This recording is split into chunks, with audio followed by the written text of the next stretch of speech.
Alhamdulillah, wassalatu wassalamu ala nabiyyina Muhammad wa ala alihi wa sahbihi wa sallam. J'espère que vous allez bien, mes chers frères et sœurs. On s'est réunis ce soir pour intervenir au sujet d'une vidéo, d'un cours qu'un étudiant en sciences a diffusé dans les réseaux sociaux. Pourquoi? Tout simplement car celle-ci, elle a fait débat, car celle-ci, elle a fait litige et scandale chez les internautes. Il dit dans celle-ci, cet étudiant en sciences, que la prière du vendredi est la norme et non pas le travail. Donc le musulman, il n'a pas à prétexter et dire « moi, je ne vais pas à la prière du vendredi parce que je travaille ». Il y a eu des réactions assez violentes, il y a eu des commentaires qui sont venus répondre, d'accord, à ces propos qu'a tenu cet étudiant en sciences. Je vous laisse l'écouter tout de suite, puis ensuite, on revient sur la question. Je peux pas aller au Jumu'ah parce que je travaille, non? Plutôt raisonne à l'envers. Je ne peux pas travailler parce que j'ai Jumu'ah. Comment ça tu peux pas aller au Jumu'ah parce que tu travailles? C'est quoi qui prime? Le Jumu'ah ou ton travail? Qu'est-ce qui impose sa norme? C'est le Jumu'ah qui impose sa norme et qui décide de quand est-ce que tu peux ou non travailler? Ou bien c'est ton employeur, kafir, bien souvent mécréant, qui va décider si tu peux aller ou non au Jumu'ah. Dans quel monde on vit, mes frères, pour prétendre que je peux pas aller au Jumu'ah parce que je travaille? Plutôt, tu ne peux pas travailler parce que tu as Jumu'ah. Waqisu alayhi. Et appliquez cette règle dans votre vie de tous les jours. Vous venez d'entendre l'étudiant nommé Sami Philippe Chaouch tenir les propos que je vous ai exposés précédemment. Alors est-ce que c'est lui qui est parti trop vite en besogne et qui s'est trompé? Ça peut arriver à tout le monde car le prophète sallallahu alayhi wa sallam nous dit Kullu bani Adam khata wa khayrul khata'in at-tawwabun. Tous les enfants d'Adam commettent des fautes et le meilleur d'entre eux est celui qui se repent. Ou c'est plutôt les internautes parmi les frères et sœurs qui sont partis trop vite et qui ont parlé sous l'effet de l'émotion et de l'ignorance. Voilà à quoi on va répondre, Inch'Allah ta'ala, dans cette vidéo, à travers plusieurs livres de savants, et notamment le Coran, le livre d'Allah subhanahu wa ta'ala. Je ne juge pas cette recherche exhaustive, mais elle aura pour but et pour mérite de nous faire franchir certains paliers. Maintenant, on va aller regarder ensemble 3 commentaires qui ont été émis par les frères et sœurs internautes à l'étudiant Sami Philippe Chaouch pour qu'on comprenne un peu mieux le conflit et le litige. Premier commentaire que vous allez voir sur l'écran tout de suite, il nous dit « Nous sommes dans un pays européen, on n'est pas dans un pays musulman. » Autrement dit, ton argument, ta parole, elle n'est pas recevable. Oh, toi, étudiant Sami Philippe Chaouch, car on est en France, on n'est pas en Arabie Saoudite, ni au Maroc, et ni en Algérie. Est-ce que c'est valable lorsqu'on regarde les livres des savants? Lorsqu'on regarde le prophète sallallahu alayhi wa sallam et les versets coraniques, ça, c'est la réponse qui va arriver. Second commentaire, il nous dit le travail prime, c'est-à-dire qu'il est plus important que la prière. Est-ce une vérité ou pas? Et le troisième et dernier commentaire, mes chers frères et sœurs, il nous dit la religion de l'islam est tolérance. Et parmi les noms d'Allah subhanahu wa ta'ala, il y a El-Ghafour, le grand pardonneur. Et il y a également Ar-Rahim, le miséricordieux.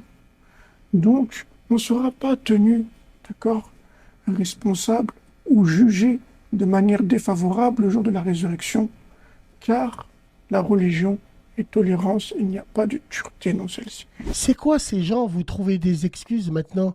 Pourquoi vous mélangez la prière et le travail? Tu crois que Dieu, il te pardonnera pas? Si tu peux faire ta prière à l'heure, faut la faire à l'heure.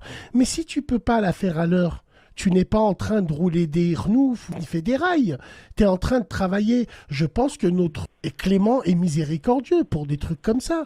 Je pense. Est-ce que c'est une bonne compréhension des noms et des attributs d'Allah subhanahu wa ta'ala, cette manière de rétorquer? Le premier livre que je vais vous présenter, ça sera Majmou' al-Fatawa de Cheikh al-Islam ibn Taymiyyah rahimahullah ta'ala. Alors, je ne vais pas rentrer directement dans le vif du sujet, c'est-à-dire parler directement de la prière du vendredi.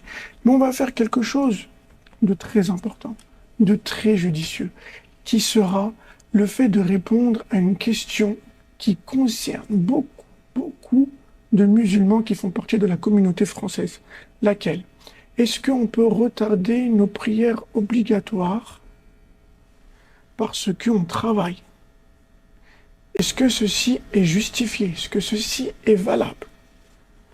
Alors, il faut savoir que Cheikh l'Islam Ibn Taymiyyah a été questionné sur le sujet.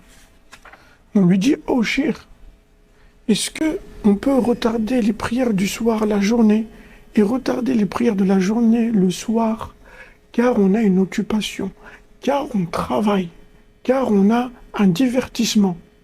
Venez voir la question par vous-même, Inch'Allah ta'ala. Avec toute transparence, comme d'habitude. Ici, la question est posée à Cheikh, comme vous pouvez le voir. Des personnes demandent, est-ce qu'on peut retarder les prières du soir en journée parce qu'on a des occupations, parce qu'on est agriculteur, par exemple, parce qu'on laboure le champ, parce qu'on est au service d'un professeur, et autres.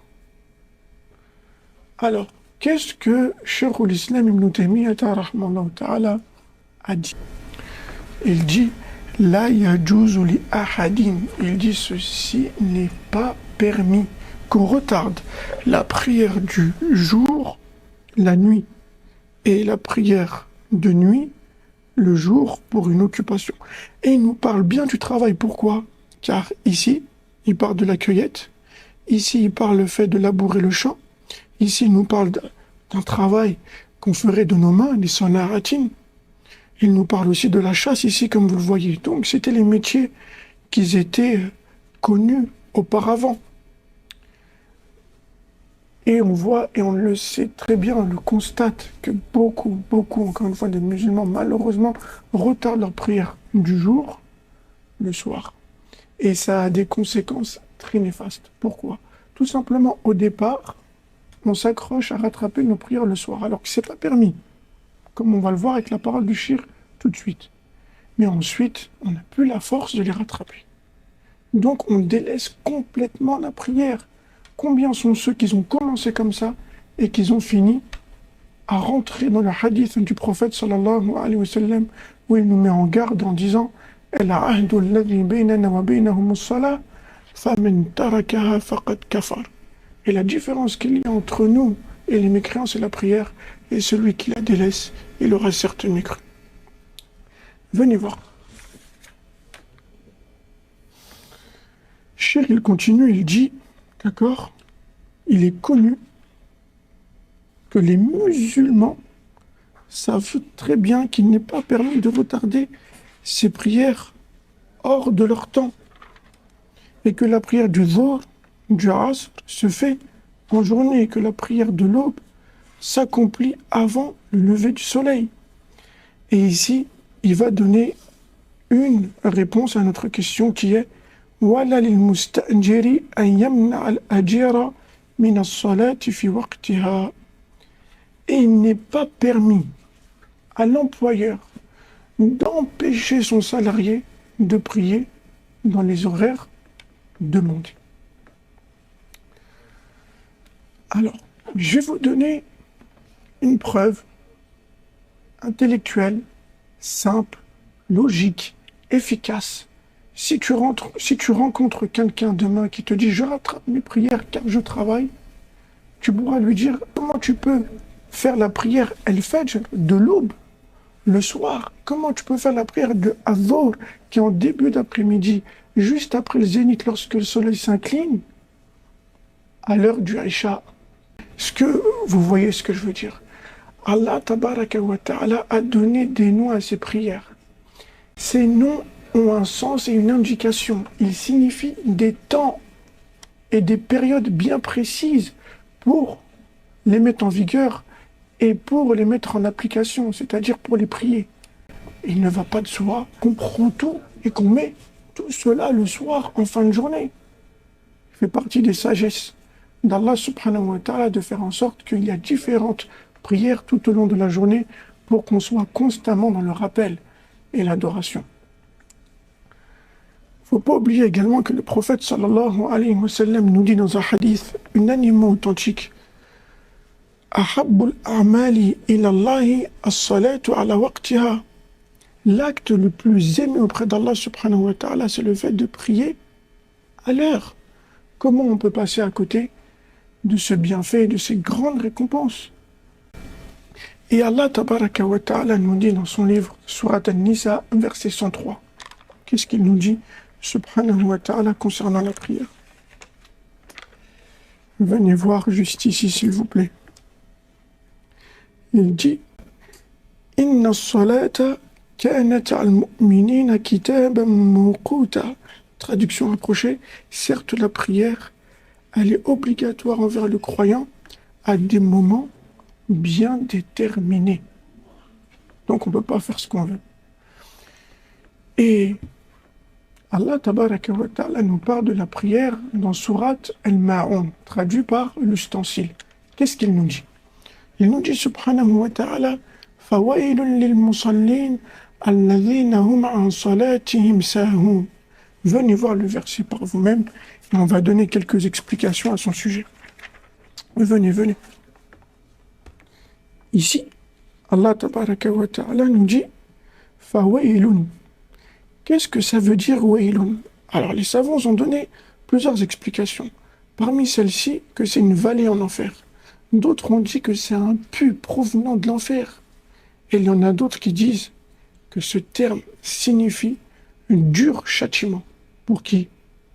Alors, le puits en enfer, la vallée en enfer, et le dur châtiment pour ceux qui prient.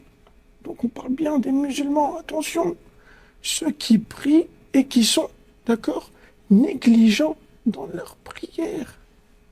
Et les savants, ils ont dit, la négligence dans la prière, ça signifie le fait de ne pas respecter ses conditions, ses obligations ou ses piliers. Donc, s'il vous plaît, mes chers frères et sœurs, faites la part des choses et accomplissez vos prières à leur temps. Barakallahu fikum. Alors maintenant, on va se tourner vers le pays non musulman, le pays de mécréance, vers cet employeur qui, la plupart du temps, n'est pas de l'islam. Et on va se servir d'un outil très important pour y voir un peu plus clair, qui concerne la jurisprudence, dans lequel les savants disent Hali shartu shara'i huwa shartun fi sihhati at-taklif. Ou autrement dit, Hal al-kuffaru mukhatabuna bi furu' al-islam. Je traduis.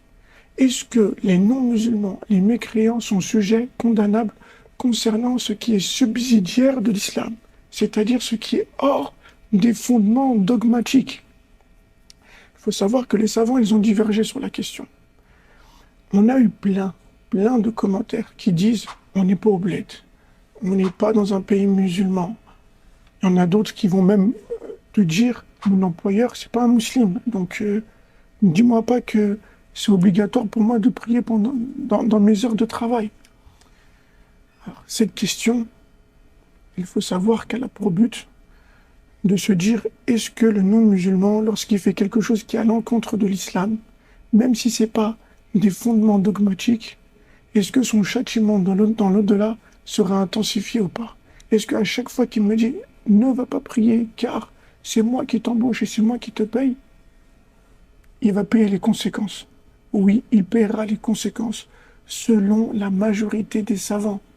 Tout ce qu'un non-musulman fait, je répète encore une fois, comme parole, acte, à l'encontre de l'islam, à l'encontre de la loi d'Allah subhanahu wa ta'ala, il sera jugé et puni pour cela.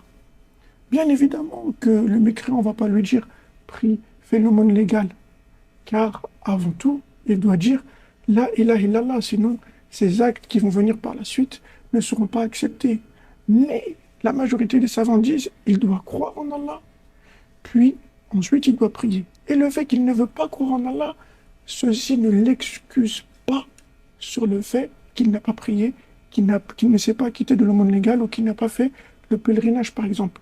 Pour tous ces éléments qui sont des branches de l'islam, il paiera les conséquences le jour de la résurrection. Donc toi, lorsque tu acquiesces et que tu dis on est dans un pays non musulman, lorsque tu dis oui mais moi, mon employeur, il n'est pas musulman, sache que tu ne me rends pas service, car il va rendre des comptes et il sera puni. Et toi, normalement, tu dois être une cause de guider, et tu dois interdire le blâmable. Allah tabaraka wa ta'ala nous dit dans son livre, وَكَذَلِكَ جَعَلْنَاكُمْ أُمَّةً وَسَطًا. Et c'est ainsi qu'on a fait de vous une communauté, d'accord, de juste milieu, c'est-à-dire la meilleure des communautés. Alors, on va aller regarder la parole de As-Sarakhsi dans le livre At-Tawdih de At-Taftazani. C'est un livre un peu ancien, mes chers frères et sœurs, mais qui va tout de même nous être profitable et qui va appuyer ce que je viens de vous dire. Venez voir. Il dit ici, il rapporte à Taftazani la parole de l'imam As-Sarakhsi, comme vous voyez ici. ذكر الإمام السرخسي لا خلاف في أن الكفار يخاطبون بالإيمان والعقوبات والمعاملات وبالعبادات في حق المؤاخذة في الآخرة لقوله تعالى ما سلككم في سقر. Alors, traduction rapprochée de la parole d'As-Sarakhsi, c'est qu'il dit il n'y a pas de divergence sur le fait que les mécréants, les non-musulmans, seront sujets et condamnables concernant ce qui est le dogme, bien évidemment, mais ce qui concerne également les transactions commerciales et autres. Ça veut dire que dans l'au-delà, ils seront châtiés pour cela. Lorsque ton employeur, je répète encore une fois, il te dit ne va pas prier, crois-moi, le fait que tu dises oui, ça n'arrange ni ton cas et ni le sien.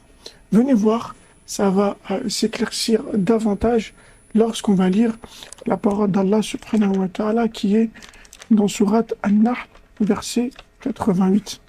Venez voir.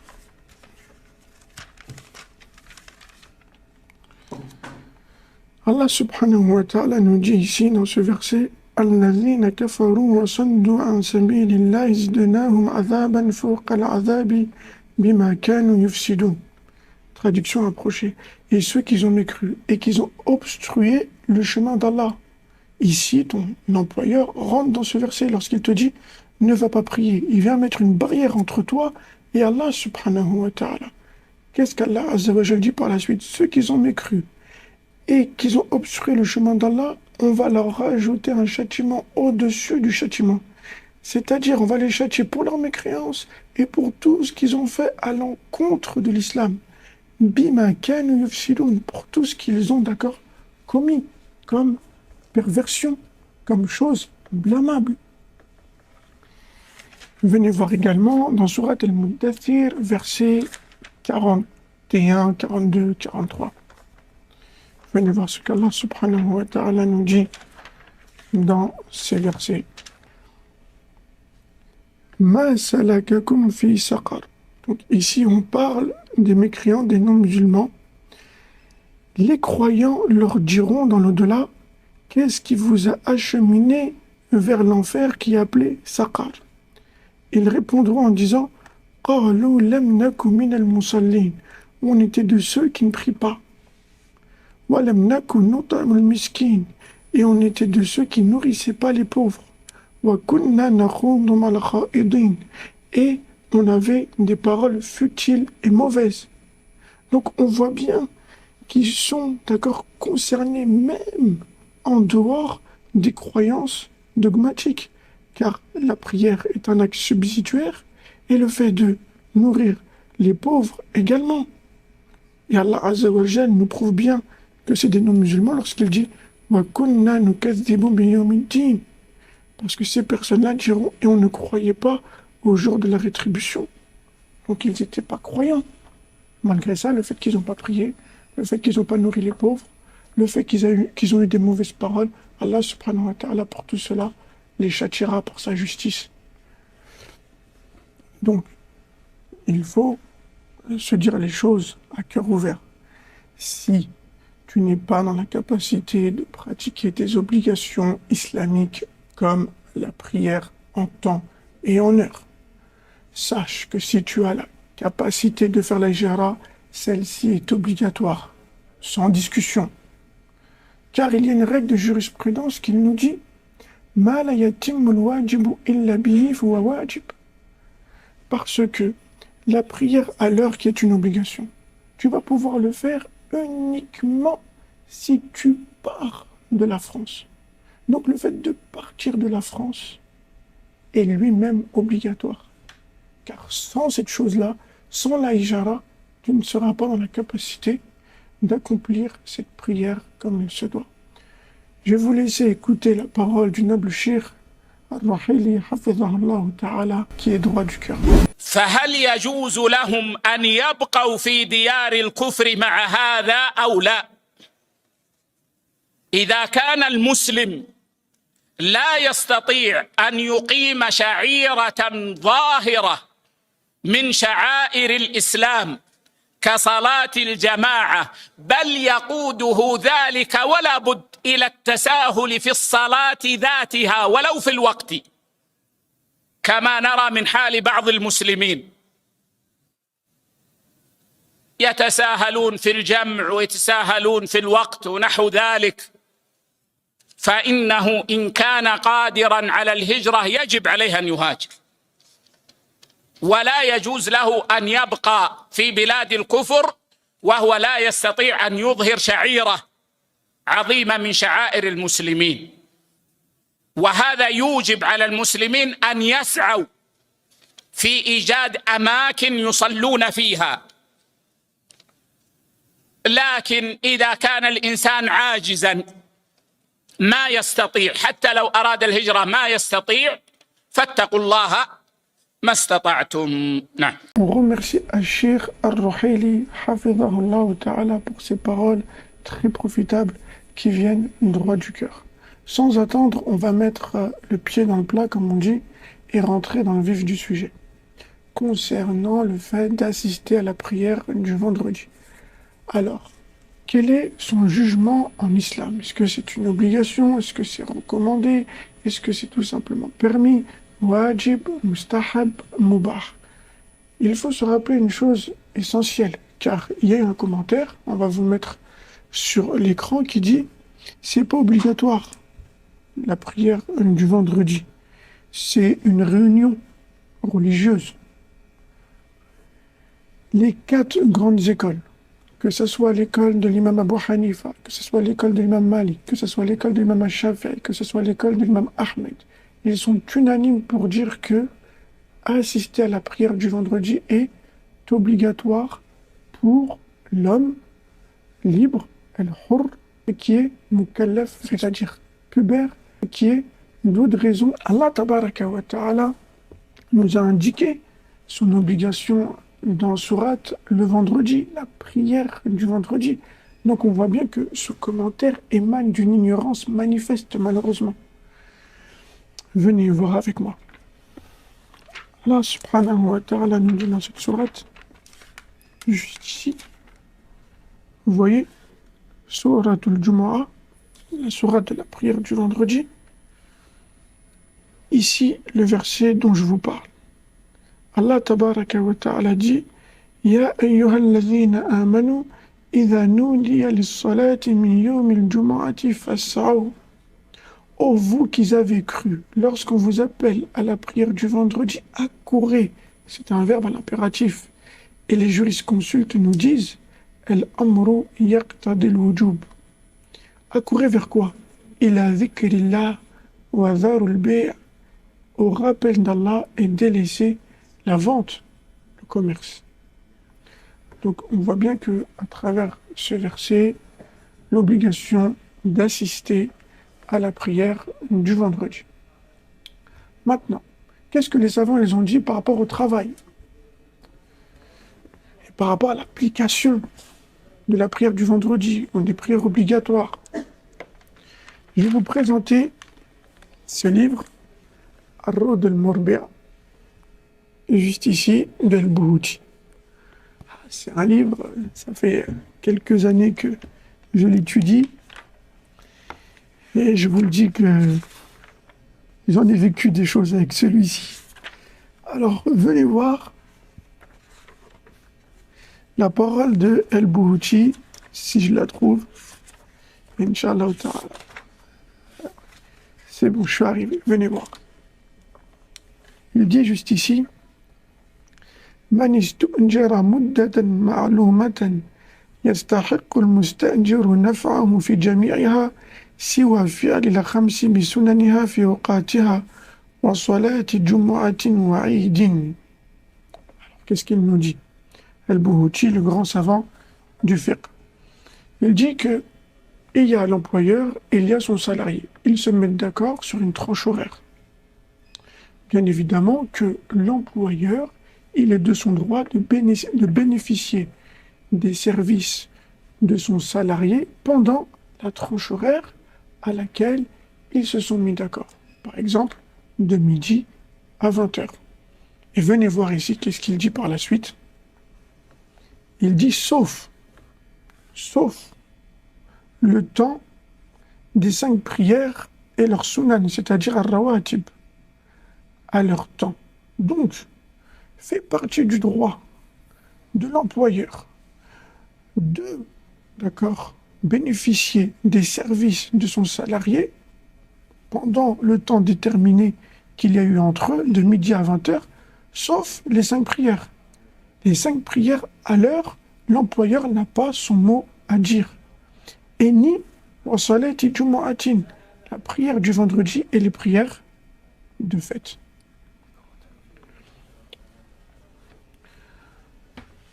Ensuite, on va regarder dans le livre Al-Mawsu'atu Al-Fiqhiyya Al-Kuwaitiyya, qui est juste ici. Je vous le présente. C'est une grande compile moderne. Il y a des centaines de savants qui ont travaillé dessus. Il comporte les 4 grandes écoles. C'est un chef-d'œuvre. Alors, il parle du sujet et on va, Inch'Allah ta'ala, lire ce qui est dit juste ici.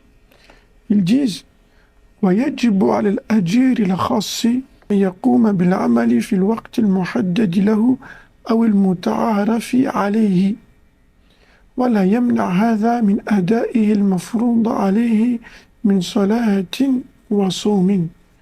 Donc ici il dit que bien évidemment le salarié doit accomplir ses tâches, ses objectifs et son travail au temps demandé et au temps connu dans la coutume. Et que ceci ne l'interdit pas et ne l'empêche pas d'accomplir ses obligations vis-à-vis du jeûne et de la prière. Et venez voir juste ici. Bidouni idnil mustajir, sans demander, la permission de l'employeur. Parce qu'on a eu des commentaires qui nous disent, par exemple, je vous lis, dans le contrat de travail, il n'y a pas le Jumu'ah. Ici, les savants, les fuqaha, ils vous disent que tu n'as pas besoin de sa permission.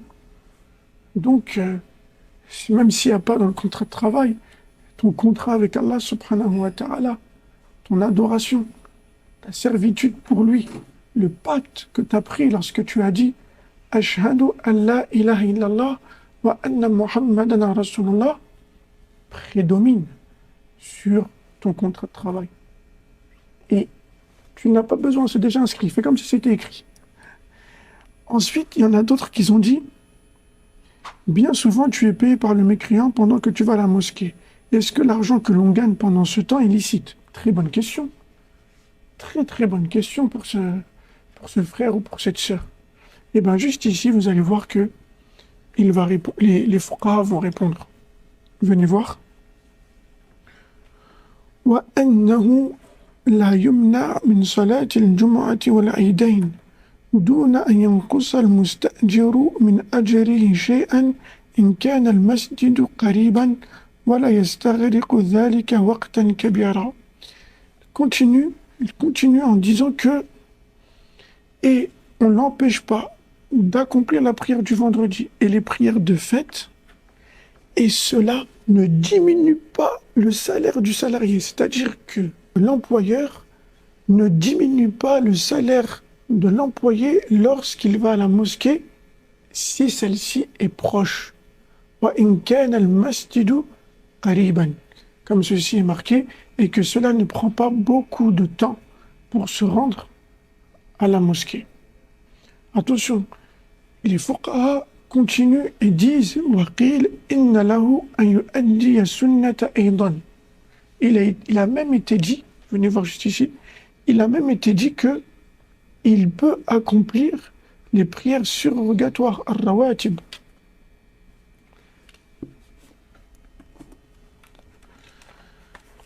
On va finir avec un livre nommé Al-Mourni de Ibn Qudama, qui va clouer la boucle, ou qui va plutôt boucler la boucle. Alors, où elle se trouve? Elle est juste là. Ici, on a une parole de l'imam Ahmed qui nous parle du sujet. Venez voir. قال أحمد, donc on parle bien de l'imam Ahmed ici.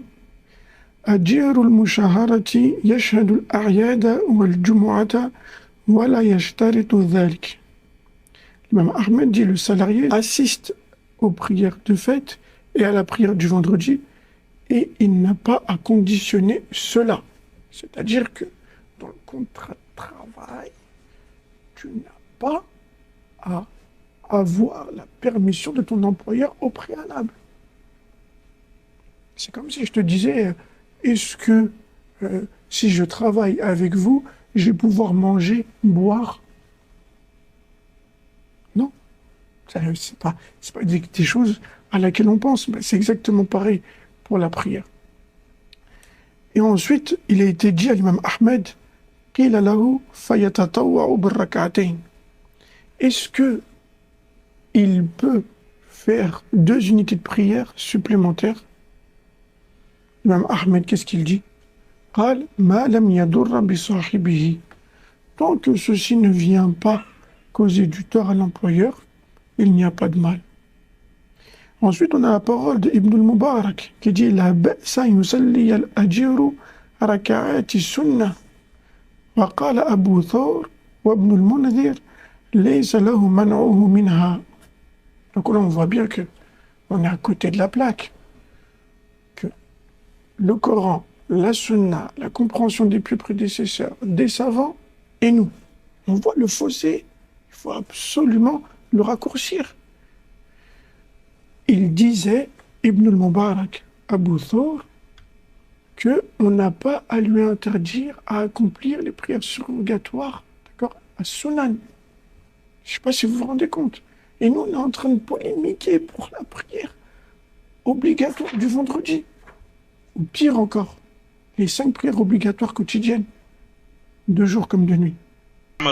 أعمل في بلدي ومديري لا يسمح لي بالذهاب إلى صلاة الجمعة ويقول لي علي أي في ذمتي يوم القيامة أو على ذمتي يوم القيامة وإذا خالفته قد يطردني من العمل فماذا أفعل؟ الحمد لله وسع الله الأرزاق. اطلب الرزق في مكان آخر ولا يجوز لك ترك صلاة الجمعة. أوقات الصلوات الخمس ووقت صلاة الجمعة مستثنى لا يتدخل فيه أحد. فالعمل لا يمنع من الصلوات المفروضة في المسجد وصلاة الجمعة، هذا مستثنى لا يدخل في العمل، لا يدخل في الإيجار، مستثنى ليس من حق صاحب العمل، وإنما هو حق لله جل وعلا. لا تلهيهم تجارة ولا بيع عن ذكر الله وإقام الصلاة وإيتاء الزكاة يا أيها الذين آمنوا إذا نودي للصلاة من يوم الجمعة فاسعوا إلى ذكر الله وذروا البيع. هذا عام في الأجراء وغيرهم يذهبون لصلاة الجمعة وليس لأحد سلطان أنه يمنعهم. Alors, il faut absolument entendre une chose très importante. Ici, on ne parle pas de cas extrêmes, parce qu'il y en a qui peuvent croire qu'on parle des cas extrêmes. C'est-à-dire, par exemple, une personne qui est au milieu du désert, il n'a qu'une viande de porc. Si il ne mange pas de cette viande de porc, il va mourir. Ça, c'est un cas extrême. Et pour ne pas assister à la prière du vendredi, il y a des cas extrêmes qui vont légiférer le fait de ne pas s'y rendre. ou des excuses valables religieusement. Car la règle nous dit ad-darurat tubihul mahzurat. Les cas extrêmes rendent licite ce qui est interdit de base. Maintenant, nous allons prendre quelques secondes pour lire un commentaire qui représente pour ma part une ambiguïté colossale. Regardez sur l'écran en bas et lisez avec moi. Il dit, après, juste, il ne faut pas en rater plus que 3. Il est en train de nous expliquer que pour rester dans le cadre légiféré en islam, il ne faut pas rater 3 prières du vendredi de suite. C'est tout. Si tu rates une prière du vendredi, ou 2, il n'y a pas de mal. Regardons ce que le noble cheikh Ibn Abd al-Barr nous dit dans son livre Al-Istithkar. Venez voir avec moi. Ici, on va analyser la parole de Cheikh. Wa ajma'u annahu bitarkiha 3 marrat min ghayri 'udhrin fasiqun saqitu ash-shahada. Il dit que les savants sont unanimes pour dire que celui qui délaisse à 3 reprises la prière du vendredi sans excuse valable. Donc on voit bien que ce commentaire n'a pas lieu d'être. Non, c'est s'il n'y a pas d'excuse valable, mon cher frère. Si tu as une excuse valable, tu peux louper le vendredi. Mais si tu n'as pas d'excuse, c'est grave de louper un vendredi. C'est encore plus grave d'en louper 2. Et c'est encore plus grave d'en louper 3. Car carrément, il nous est dit que l'ensemble des savants sont unanimes pour dire que tu es un pervers qui a perdu son intégrité. Et on ne va pas se mentir, beaucoup d'entre nous en France viennent s'excuser en disant qu'ils sont dans des cas extrêmes alors qu'en réalité, ils ne le sont pas. Qu'ils sachent qu'il y a l'unanimité des savants sur le fait que s'ils délaissent le Jumu'ah à 3 reprises sans excuse légiférée, c'est un pervers qui a perdu son intégrité. Voilà, yazbillah. Donc c'est pas quelque chose d'insignifiant. Et là, je me dirige vers tous ces internautes qui ont accablé le frère Sami Philippe Chaouch en parlant sans science et en parlant avec ignorance. Vous vous rendez compte combien de musulmans, à cause de vos paroles, à cause de vos commentaires, ils vont délaisser la prière du vendredi alors qu'elle est obligatoire? Il faut savoir que un homme, à cause d'une mauvaise fatwa, à cause d'une ignorance, il a perdu la vie. Ceci est relaté dans un hadith authentique, dans lequel cet homme, shujja fi ra'sihi, c'est-à-dire que il a une blessure au niveau de la tête. Et il a posé la question, j'ai une blessure au niveau de la tête et j'aimerais faire at-tayammum, c'est-à-dire les ablutions sèches. On lui a dit, l'eau est présente, on ne voit pas de permission pour toi. Donc il fait le grand lavage. Et il perd la vie. Lorsque le prophète sallallahu alayhi wa sallam a été informé de ce qui s'est passé, qu'est-ce qu'il a dit? Qatalahumullah. Il a dit, ils l'ont tué. Vous vous rendez compte, l'ignorance tue, physiquement et spirituellement.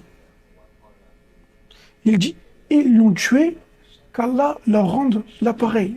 C'est une manière de faire montrer la gravité de leur acte. C'est une manière de parler de la part du prophète sallallahu alayhi wa sallam pour faire montrer l'acte gravissime qu'ils ont commis à parler sans science. Ensuite, le prophète sallallahu alayhi wa sallam dit Ala sa'alu idh lam ya'lamu innama shifa'u li'ayyi su'al. Il dit pourquoi ils n'ont pas demandé, pourquoi ils n'ont pas cherché la connaissance, la science? N'est-ce pas que la guérison de l'ignorance est le fait de demander? Donc, toute personne qui est rentrée dans les réseaux sociaux, qui a accablé le frère Sami Philippe Chaouch, qui a parlé sans science, qu'il fasse attention, car cette parole peut avoir de graves conséquences. Et qu'est-ce que les salafs disaient? La adri nisful ilm. Ils disaient que je ne sais pas, c'est la moitié de la science. Wallahu a'lam wa sallallahu ala nabiyyina Muhammad wa ala alihi wa sahbihi wa sallam. وفقكم الله. ما الحكم في رجل يعمل في يوم الجمعة ووقت صلاة الجمعة في الشركة ولا يستطيع أن يتوقف عن العمل لأن النظام يمنع ذلك، وماذا يفعل بالمال الذي يتحصل عليه في هذا اليوم؟ إذا كان حارسا في مكان يحرس المكان، ولو ذهب يخشى على المكان من السرقة أو التلف، فهذا يعذر في ترك الجمعة، لأنه لو ذهب على المحل خطر، أو أنه في عمل لو تركه راح ينحرق أو يصير فيه خلل عظيم وخسارة على الشركة، أيضا هذا يعذر. أما إذا كان ما في خطر ولا هو بحارس فلا يجوز له يشتغل وقت الصلاة، ولا يجوز للشركة ولا لصاحب العمل لأنه يمنع العاملين من الصلاة، فلا يجوز التأخر إلا في حالتين: حالة إذا كان حارسا على محل، والحالة الثانية إذا كان لو ذهب يتلف المال أو يحترق أو يحصل فيه آفة، فهذا لا، يبقى في مكانه ويصلي في مكانه. نعم. Jazakallahu khairan, Akhil Karim, pour ces enseignements. Et ici, on a une parole qui est très récurrente en France, que vous avez déjà sûrement entendu, que beaucoup de nos frères et sœurs répètent, c'est al-amalu ibada. C'est-à-dire que le travail est un acte d'adoration. Alors, est-ce que cette parole est en concordance avec les textes religieux ou non? Il faut savoir que le travail est un acte d'adoration sous certaines conditions, déjà, premièrement. C'est pas quelque chose d'absolu, car on a des personnes qui vendent de l'alcool, on a des gens qui sont videurs de boîtes de nuit, et c'est des travails que je suis en train de citer. Mais ils sont haram. Plutôt là, on dira al-amalu Ma'asiyah. ma'asiya wa haram. Alors, il faut que déjà ce travail soit licite. Il faut également que ce travail ne t'empêche pas d'accomplir tes obligations ou ne te force pas à commettre des interdictions, et que l'argent que tu vas amasser à travers ce travail, tu le dépenses à bon escient, comme Allah subhanahu wa ta'ala l'aime et l'agrée. Il faut avoir une bonne intention également. Bien évidemment, il faut que tu le fasses. Lorsque tu vas au travail, tu le fais parce qu'Allah Azza wa Jalla t'a ordonné de subvenir à tes besoins et à ceux de ta famille. Tu ne vas pas au travail parce que tu veux rouler en Clio 7, maintenant le Clio 5, c'est dépassé, par exemple. Ouais. J'ai pas dit que c'était interdit d'acheter un Clio 7, s'il vous plaît. Je suis en train de dire que si tu vas au travail dans le simple but de t'acheter un matériel mondain, c'est quelque chose de permis, mais tu ne pourras pas dire que tu es en acte d'adoration. Parce que pour être en acte d'adoration, il faut vraiment que la chose que tu fais, d'accord, elle soit pour Allah subhanahu wa ta'ala, ou qu'elle te rapproche d'Allah. Si tu achètes un Clio 7 pour aller à la mosquée, pour aller nourrir des pauvres, afin de te rapprocher d'Allah subhanahu wa ta'ala et avoir sa récompense, oui, à ce moment-là, le fait de travailler et d'acheter un Clio 7 se transforme en acte d'adoration. Très bien. Ici, par exemple, la personne elle va travailler pour acheter un Clio 7 pour aller à la mosquée. Mais cela va la pousser à retarder la prière ou délaisser la prière. Il est en acte d'adoration ou non? Eh ben non, exactement. Là, tu as trouvé un très bon exemple comme la télé. Personne, il achète au début une télé pour regarder les cours des savants. Acte d'adoration. Très bien. Mais à la fin, c'est Netflix qui prend le dessus et on regarde des choses qui sont interdites. Ou même des choses qui sont permises. Tu n'es plus en acte d'adoration. Très bien. Du coup, la base, c'est que le travail n'est pas un acte d'adoration. Non, le travail n'est pas un acte d'adoration, c'est un acte coutumier. C'est un acte coutumier illicite. Très bien. Et du coup, comment faire la différence? Comment différencier entre un acte coutumier et un acte d'adoration à Karim? Je vais vous donner certains points qui peuvent vous aider. La prière est un acte d'adoration à proprement dit. On est d'accord. Le travail, non. Tu travailles parce que madame elle a des beaux yeux et tu veux lui offrir une bague, tu veux lui faire plaisir. C'est seulement ça ton but. C'est dans un but charnel, c'est dans un but d'amour affectif. À aucun moment tu vises de te rapprocher d'Allah, tu veux lui faire plaisir parce que tu sais que si tu fais plaisir à ta femme, tu fais plaisir à Allah. Non, tu n'es pas dans ce cadre-là. Lorsque tu travailles, tu n'es pas en acte d'adoration. Et je n'ai pas dit que tu commets un péché. C'est quelque chose de licite, permis. Mais ce n'est pas un acte d'adoration. Très bien. Et également, il faut faire la différence entre les actes qui sont bons et les actes d'adoration. Oui, et je vais redonner un autre exemple. Tu as un petit creux.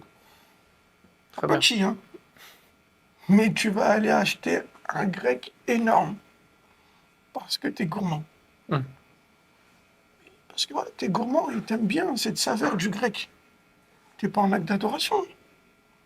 Celui qui est en acte d'adoration lorsqu'il mange un grec, c'est celui qui a faim et qui a besoin, d'accord, de calmer sa faim pour adorer Allah subhanahu wa ta'ala. Il achète ce grec dans ce but de continuer sa lecture, de pouvoir persévérer dans l'accomplissement de la prière, pour pouvoir faire une umrah, pour pouvoir accomplir le pèlerinage, ou pour pouvoir marcher jusqu'à la mosquée, parce que là, il est trop fatigué, il est trop affamé.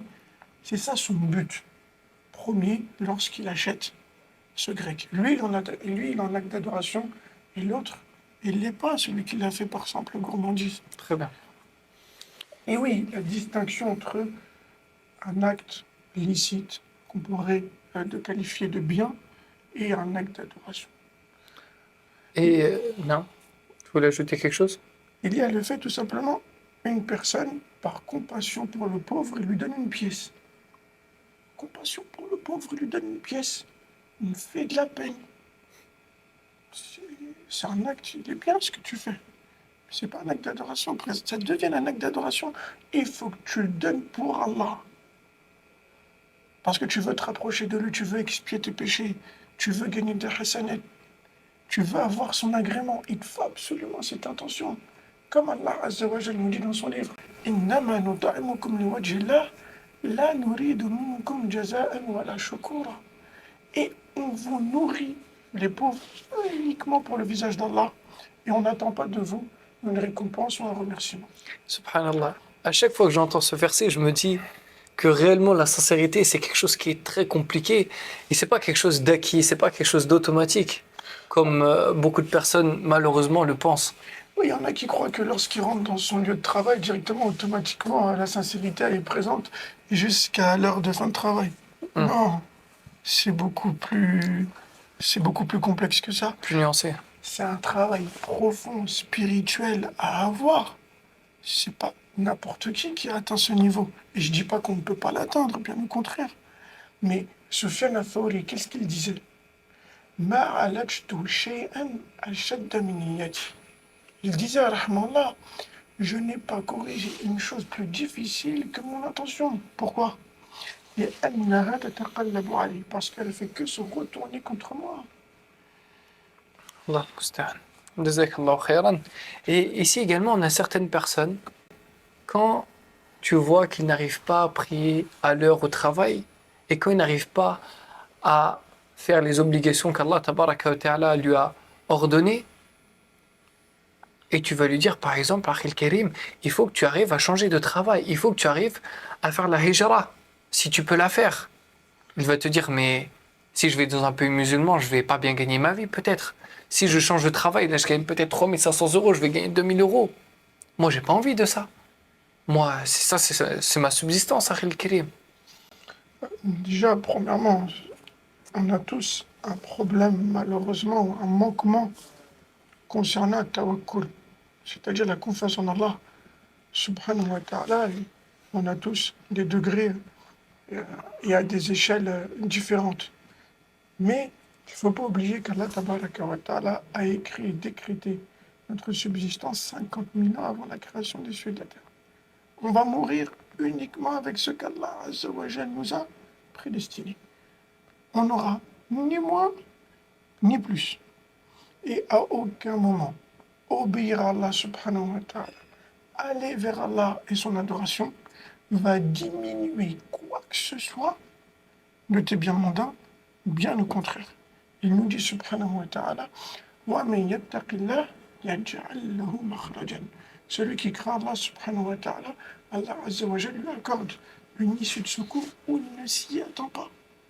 Il nous dit, le prophète sallallahu alayhi wa sallam, dans le hadith authentique, il dit, si vous auriez eu un réel tawakkul envers Allah, une réelle confiance en lui, il vous aurait nourri, il vous aurait accordé votre subsistance, tout comme l'oiseau part le matin le ventre vide, il revient le soir le ventre rempli. Très bien. Et également, tout à l'heure, tu m'as cité un hadith qui était très bien dans ce sujet, le hadith de Sa'd ibn Abi Waqqas.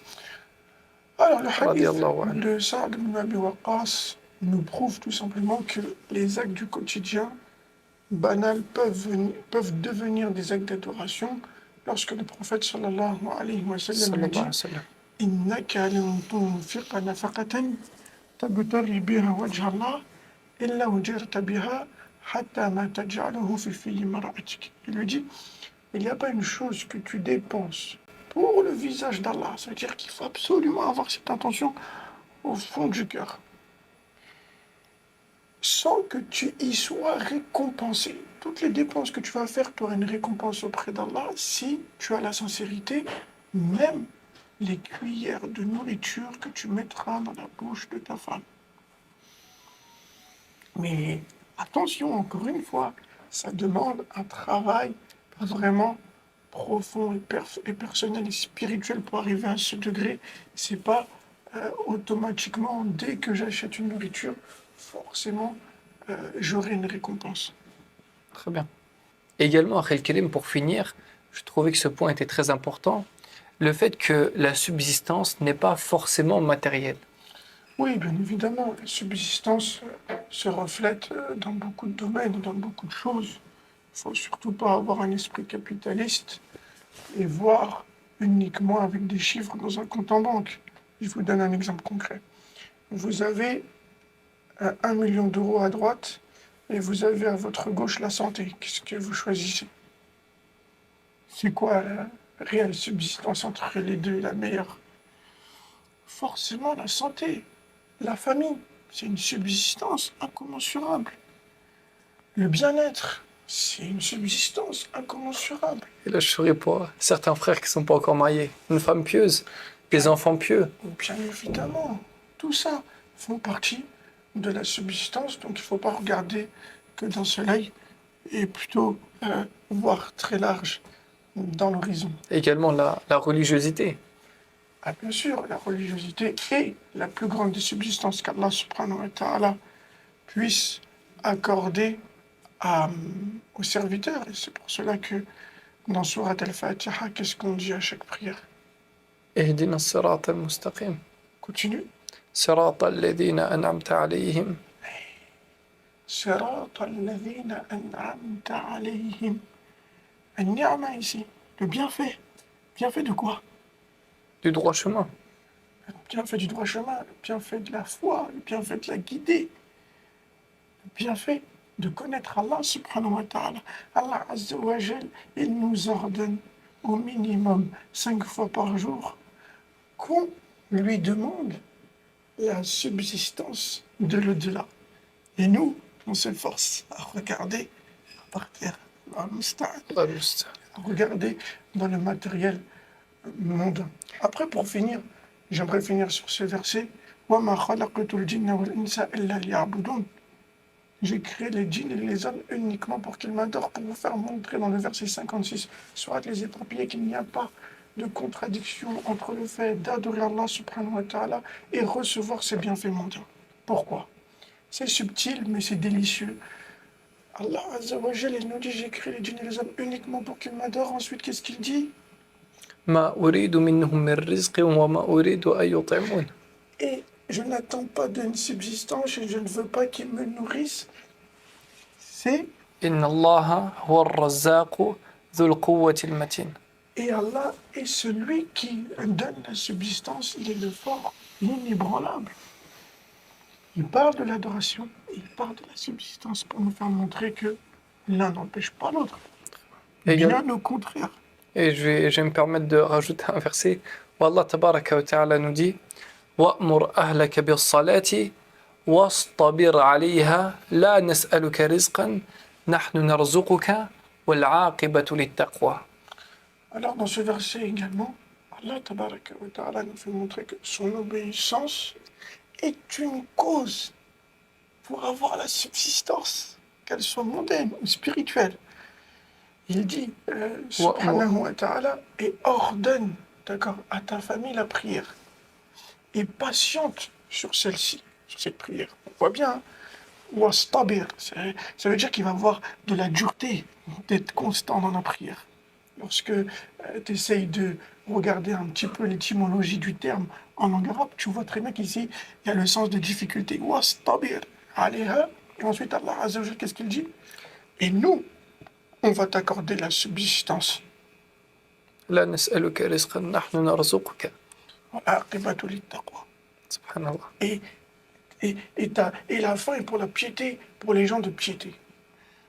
En fait, on va finir sur cet exemple, c'est que Allah Azza wa Jal, il nous dit, faites-moi confiance et tout va bien se passer. وَمَنْ يَتَوَكَّلْ عَلَى اللَّهِ فَهُوَ حَسْبُهُ. وَمَنْ يَتَّقِ اللَّهَ يَجْعَلْ لَهُ مَخْرَجًا. Exactement. Mais nous, malheureusement, on a du mal à faire le pas. Alors que si quelqu'un de l'extérieur, il vient te voir, il te dit, j'ai un commerce, il va être fructueux, il faut que tu t'associes avec moi. 50-50. Si tu ne te lances pas, est-ce que tu vas avoir les fruits? Bien sûr que non. Est-ce que tu pourras recevoir les gains? Bien sûr que non. Et nous, si on ne fait pas confiance à Allah subhanahu wa ta'ala, comment on va pouvoir constater ses bienfaits et la promesse qu'il nous a donnée dans les versets coraniques ou à travers les hadiths prophétiques? Et ici également, il y a une parole qui revient trop souvent, parole qui est triste, que j'ai entendue à maintes reprises de mes propres oreilles. Quand on est au travail et tu veux dire à une personne de prier, il ne va pas prier.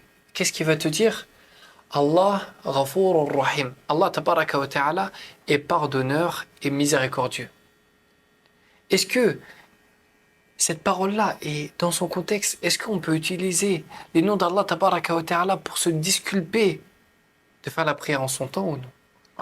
Kalimatu haqqin yuradu bihi batil, encore une fois, c'est une parole vraie par laquelle on essaie de se frayer un chemin vers le faux. Voilà, yazou billah. Les attributs d'Allah subhanahu wa ta'ala sont très nombreux. Parmi ceux-là, il y a le pardon, il y a la miséricorde, mais il y a également, Shadidul Iqab. merci, qu'il est dur en châtiment et en punition. Il nous dit dans le verset coranique, وَمَا آتَاكُمُ الرَّسُولُ فَخُذُوهُ وَمَا نَهَاكُمْ عَنْهُ فَانْتَهُوا وَاتَّقُوا اللَّهَ إِنَّ اللَّهَ شَدِيدُ الْعِقَابِ. Et ce que le messager vous a ordonné, faites-le. Ce qui vous a interdit, abstenez-vous-en. Il nous a ordonné de prier à l'heure, le prophète. Et il nous a interdit de retarder la prière à son heure. Et il nous a interdit de ne pas prier.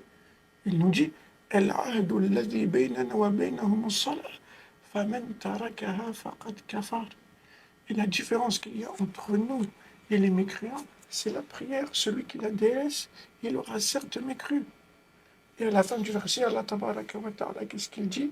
Il dit, et craignez Allah, il est dur en châtiment.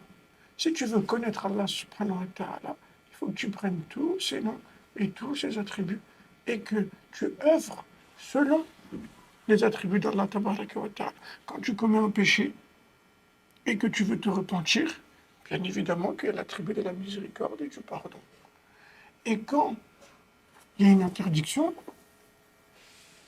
tu te rappelles que parmi les attributs d'Allah subhanahu wa ta'ala, il y a la colère et qu'il est dur en châtiment. Donc, tu t'abstiens. Voilà comment on met en pratique la religion d'Allah subhanahu wa ta'ala. Jazakallahu khairan. Donc, il faut toujours être sur un juste milieu. Également, il ne faut pas tomber dans ce qu'on appelle al-amnu min makrillah. Oui, alors, se sentir à l'abri de son châtiment. Il y a ce qu'on appelle al-istidraj. Et l'imam Ahmed avait très peur de cela. Où je veux en venir? Je vous donne un exemple concret. Personne, elle ne fait pas ses prières à l'heure. Elle commet pas mal de péchés. Mais dans son travail, ça se passe bien. Bonne rémunération, belle femme, beaux enfants, vacances, belle voiture, santé, en apparence, Tout va bien. tout va bien. C'est là où tout va mal. Ouais, Moustapha. Pourquoi? Parce que l'imam Ahmed et plein d'autres salafs, ils avaient peur de ce cas de figure. Le fait que peut-être Allah Azza wa Jal te donne de ses biens, au fur et à mesure, Pour pas que tu vois que tu es dans la faute. pour pas que tu te repentes, pour pas que tu vois que tu es dans la faute, et qu'ensuite tu meurs sur ces péchés et qu'il te châtie. Voilà, ya Zubillah. Ici, il y a un hadith qui est très parlant dans ce domaine, où le prophète sallallahu alayhi wa sallam nous dit إذا أراد الله بعبده خيرا عجل له العقوبة في الدنيا وإذا أراد بعبده شرا أمسك عنه بذنبه حتى يوافي به يوم القيامة. Alors là, on voit bien ce hadith, c'est très parlant. Barakallahu fik, concernant le sujet, c'est que Allah Azza wa Jal, lorsqu'il veut ton bien, si tu as commis un péché, il te châtie. Il précipite le châtiment ici-bas. Comme ça, tu n'as pas à payer ses conséquences dans l'au-delà. Par des épreuves. Par des épreuves. Mais le contraire, c'est que Allah Azza wa Jal te laisse commettre des péchés, il ne te châtie pas ici-bas. Pour que le châtiment dans l'au-delà soit plus grand et plus fatal. Donc attention à ne pas être trompé. Et Allah tabaraka wa ta'ala nous dit dans Surat Al-Kahf, الذين ضل سعيهم في الحياة الدنيا وهم يحسبون أنهم يحسنون صنعا. Il nous dit, il y a des gens qui se sont perdus dans ce monde d'ici-bas. Et ils pensent qu'ils font le bien. Alors qu'en réalité, ils ne le font pas le bien. Aujourd'hui, Inch'Allah, c'est une journée pour le quartier. On montre le talent qui vient de chez nous. Je compte sur chacun d'entre vous, Inch'Allah. D'accord? Vous, Inch'Allah. D'accord? Dès que vous avez fini votre freestyle, essayez d'intervertir les places. Bon, comme ça, on est carré. Je compte sur vous, les frères. Ah, bismillah, c'est un Et ça, c'est la pire des choses, ou l'une des pires des choses qui puissent arriver aux serviteurs, qu'Allah nous en préserve. Et également, du coup, comme on a cité précédemment, al-amnu min makrillah, le fait de se sentir à l'abri du châtiment d'Allah tabaraka wa ta'ala, les savants nous disent que ça fait partie des grands péchés. Et les grands péchés, comme vous le savez, mes chers frères et sœurs, la personne, quand elle meurt, si elle meurt sur un grand péché, elle est sous La volonté d'Allah. la volonté d'Allah tabaraka wa ta'ala. Comme il nous dit dans le verset coranique, Inna Allah la yaghfiru an yushraka bihi wa yaghfiru ma duna dhalika liman yasha. Allah Azza wa Jal ne pardonne pas le polythéisme, mais en dessous de cela, il pardonne à qui il veut. Et c'est pas mourir avec un grand péché, tu sais pas si Allah Azza wa Jal Elle va te pardonner. va te couvrir de sa miséricorde ou il va te châtier par sa justice. فمن أمن مكر الله رب العالمين فقد تورط في هذه الكبيرة العظيمة وهو معرض لسخط الله رب العالمين ولا يأتيه أمر ربه إلا على غرة في حال سلوته في حال لهوه في حال كثرته ليكون السلب أوقع في النفس وأشد إيلاما لها. Il faut tout le temps être sur un juste milieu. Ne pas pencher comme l'ont fait Al-Murji'a et également le Khawarij. Il faut absolument que la personne soit entre l'espoir et la crainte. entre l'amour et l'effroi. Parce que ça fait partie de la conduite du serviteur dans toute sa vie. Et Ibn al-Qayyim rahimahullah ta'ala donnait comme comparaison l'oiseau avec ses deux ailes. Comment il fait l'oiseau pour arriver à destination si il lui manque une aile? C'est pas possible. Si toi tu essaies de te diriger vers Allah subhanahu wa ta'ala que avec l'amour, que avec l'espoir, que avec la miséricorde, oh je vais te pardonner, Allah va me faire miséricorde, Allah il m'aime, Tu vas pas arriver à ton but. tu vas pas arriver à ton but qui est le paradis, l'agrément d'Allah subhanahu wa ta'ala. Pareil pour celui qui va pencher que vers la crainte, l'effroi et qui va désespérer de la miséricorde d'Allah subhanahu wa ta'ala. Donc il faut ce juste milieu pour arriver à destination, Inch'Allah ta'ala. وكذلك جعلناكم أمة وسطا. Et c'est ainsi qu'on a fait de vous une communauté de juste milieu. جزاك الله خيرا وصلى الله على نبينا محمد وعلى آله وصحبه أجمعين.